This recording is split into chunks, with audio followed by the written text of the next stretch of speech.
मैं doctor Indresh Dixit, consultant gastroenterologist, आवश्यकता gastro और गायनिक केयर। ठंडियां अब बढ़ रही हैं। ठंडी बढ़ने के साथ में कुछ रोग, ऐसे तो ठंडी को हेल्दी सीजन कहा जाता है। रोगों की मात्रा घटती है शरीर में, रोग प्रतिकारक क्षमता बढ़ती है, डाइट भी बढ़ती है, भूख भी बढ़ती है। लेकिन कुछ परेशानियां, स्पेशली ये बदलता हुआ मौसम, जब हम अलर्ट नहीं है कि ठंडियां आ रही हैं, ठंडी बढ़ रही है और हम उसके लिए अभी फुल्ली मेंटली प्रिपेयर्ड नहीं है, कपड़े ठीक ठाक नहीं पहन रहे हैं। जब पूरी ठंडी स्टार्ट हो जाती है, अच्छे से ठंडी स्टार्ट हो जाती है, तो हर कोई अलर्ट हो जाता है और उस हिसाब से प्रिकॉशन लेता है। लेकिन जब ये बदल रहा है, मौसम जब चेंज हो रहा है, ठंडियां जब बढ़ रही हैं, तो क्या क्या चीजों को लेकर के और किन किन लोगों को ज्यादा, पहले किन किन लोगों को ज्यादा ठंडी के सीजन में अलर्ट रहने की जरूरत है, खासकर बदलते हुए मौसम में। एक तो बुजुर्ग लोग जो 60 साल से ऊपर है, एक जो बच्चे, छोटे बच्चे, प्रेग्नेंट लेडी, या वो लोग जिनको पहले से शरीर में कोई रोग है, लिवर का, किडनी का, हृदय का, न्यूरो का, ऐसा कोई रोग है, इन लोगों को ज्यादा अलर्ट रहने की जरूरत। क्या क्या सिम्टम्स, हम कहें कि हेड टू टो, यानी सर से लेके पैर तक क्या क्या सिम्टम्स ठंडी करा सकती है, क्या क्या दिक्कतें जिनको आप सोच सकते हो कहीं ये मुझे ठंडी की वजह से तो नहीं हो रहा है, ठंडी लग जाने की वजह से तो नहीं हो रहा है।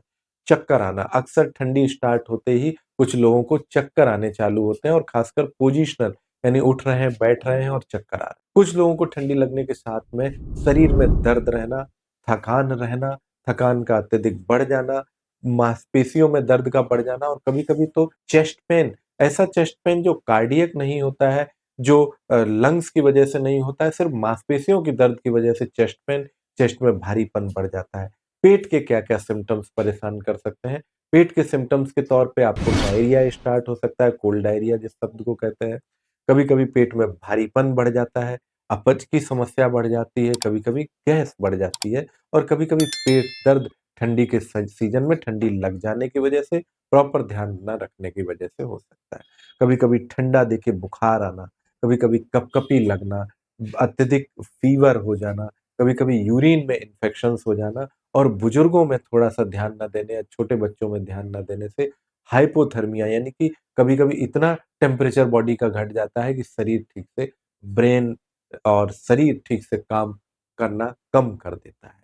तो ये सिम्पटम्स, ये चीज़ें अक्सर ठंडी में देखने को मिलती हैं। कैसे बचाव करें? आप इस बदलते हुए मौसम में सुबह-शाम बहुत अलर्ट रहें, और जो मैंने कहा कि जो एट रिस्क पेशेंट है, जो मैंने पहले शुरुआत में कहा जो एट रिस्क पेशेंट है, उनको तो विशेष तौर से बहुत ख्याल लेना चाहिए कि ठंडी उनको ना लग जाए। अगर आपको ठंडी लगती है तो क्या घरेलू उपचार से आप अधिकतर समय इससे बच सकते हैं? एक तो प्रोबायोटिक रिच चीज़ें, प्रोबायोटिक्स जिनमें ज़्यादा होते हैं, प्रोबायोटिक कैप्सूल, प्रोबायोटिक टैबलेट्स भी आप इस्तेमाल कर सकते हैं, ठंडी को थोड़ा-सा बचाते हैं। इसके अलावा कुछ लोग एंजाइम्स भी घर में रखते हैं, एंजाइम सिरप वगैरह भी बच्चों में बहुत अच्छा काम करते हैं।